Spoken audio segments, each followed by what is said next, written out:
Du Trizac. L'original. Radio. Du Trizac.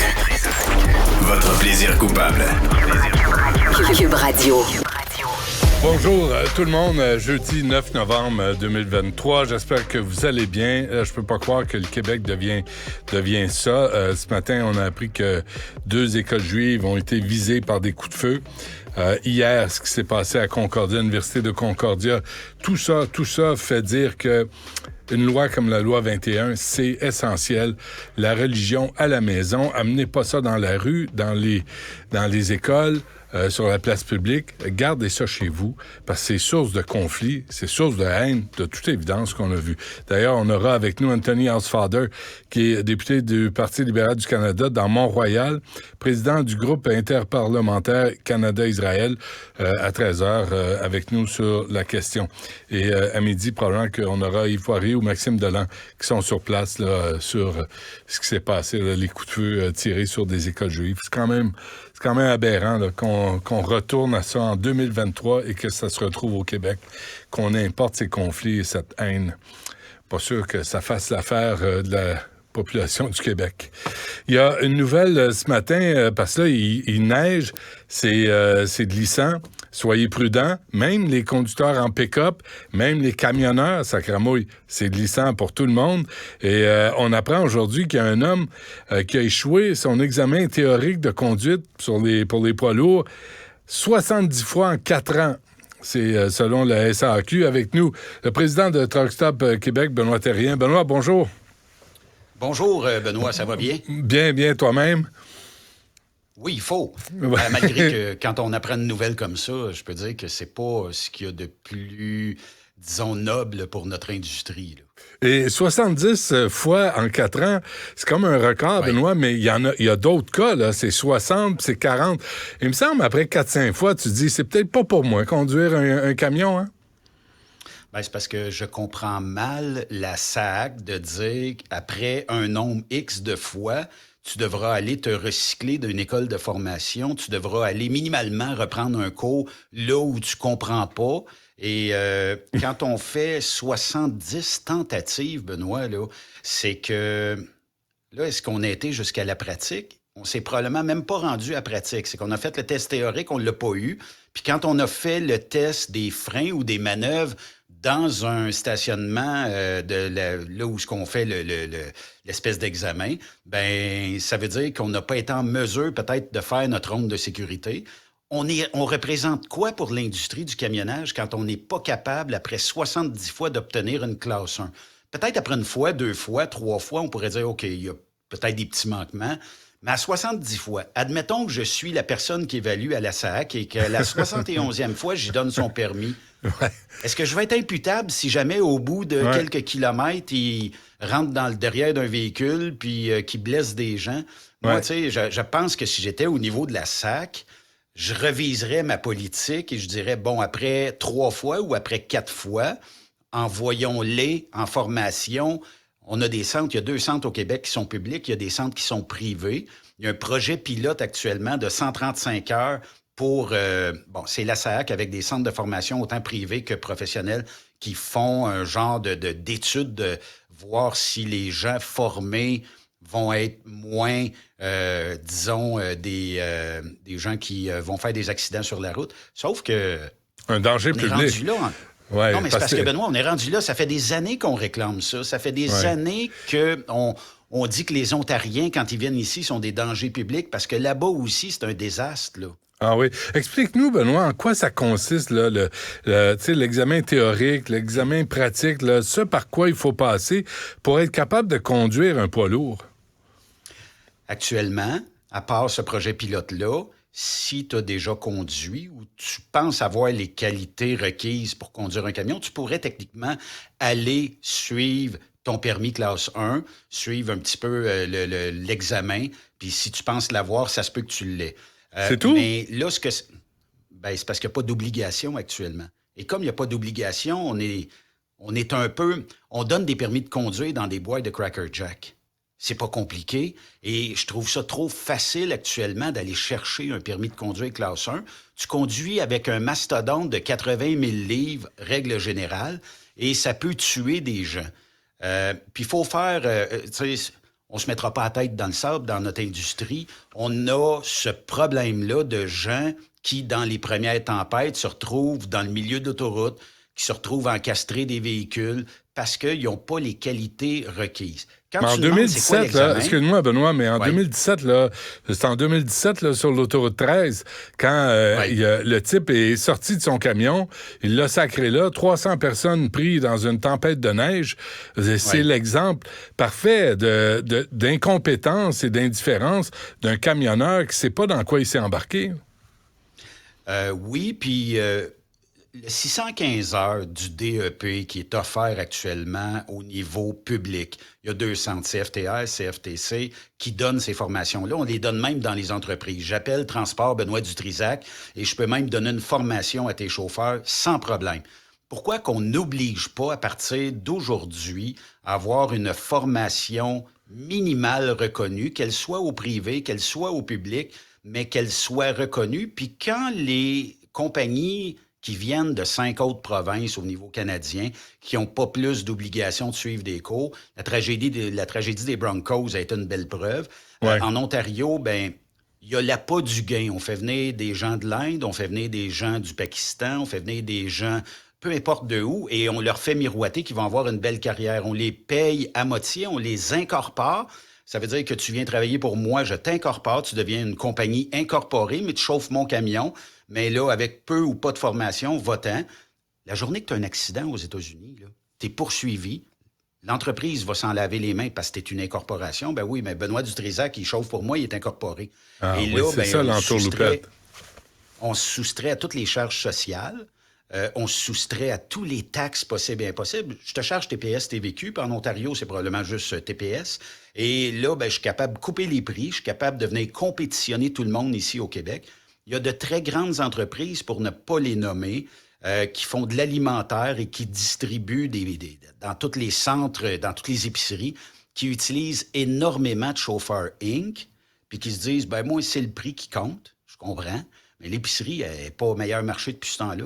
Puis on les voit sur la route. Benoît, je lisais que le bilan routier 2022 du Québec, les camions impliqués dans plus d'accidents mortels, des 35 accidents mortels pour 10 000 véhicules. Les véhicules d'équipement avec un taux de 35 sont les types de véhicules ayant le plus haut taux d'accidents mortels. C'est la preuve qu'il y a des gens sur la route qui sont un danger public et ils sont au volant d'un poids lourd. Puis comme j'ai dit, on ne se mettra pas la tête dans le sable dans notre industrie. Là. Il y a des associations qui réclament un minimum de formation. Il y a des chauffeurs. J'ai posté votre nouvelle ce matin, là, puis ça a monté à 200 commentaires rapides que qu'est-ce qu'ils font dans notre industrie, ces gens-là. Fait qu'il y a comme un consensus qui fait en sorte qu'on n'en veut pas de ces histoires-là. Ça prend 10 ans à bâtir notre réputation dans l'industrie. Ça prend un accident à démolir. Mais où est-ce que ça bloque? Parce que là, tu me dis, c'est pareil dans plusieurs provinces canadiennes. Il y a un ministre des Transports qui fait pas sa job au niveau fédéral. Au niveau provincial, c'est pas mieux ici au Québec. Où est-ce que ça bloque? Là? Pourquoi on procède pas, me semble, à des mesures bien simples? Au niveau du Québec, là, on emmène un projet pilote. Il est temps.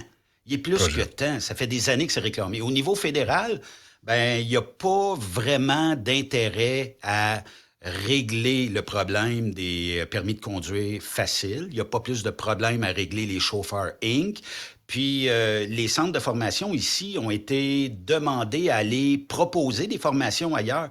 Mais ça bloque rendu là. Puis c'est ça le problème, c'est qu'on a trop de gens dans notre industrie qui obtiennent des permis rapides parce que tu vas gagner 1000, 1200, 1300 par semaine à conduire un camion, mais tu n'as pas les capacités de le faire. Puis il devrait avoir bien plus aussi de surveillance au niveau, tu viens suivre une classe 1. Tu dis, moi, je lâche la radio, j'ai le goût d'aller suivre une classe 1.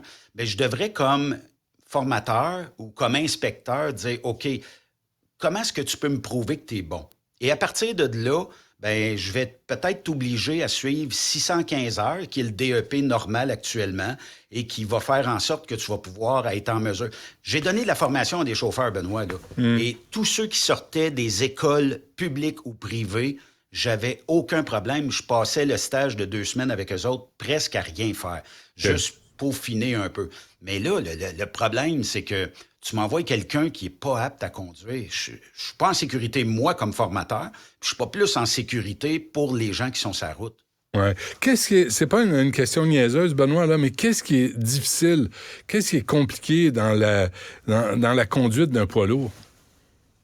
Ben, c'est de connaître tes dimensions, c'est d'aller dans des endroits très restreints, c'est aussi de deviner un peu, avoir beaucoup d'anticipation sur ce qui se passe autour de toi. Bon, il y a de la neige dans certains secteurs au Québec, ça veut dire que là, il faudra regarder pour des gens qui dérapent, pas qui finissent dans notre véhicule. Et ça demande énormément de savoir-vivre. Pourquoi? Parce que si je te dépasse aujourd'hui, là, je suis un blizzard sur certaines routes. Là. Ouais. Est-ce que je peux te dépasser plus tranquillement? Est-ce que je dois...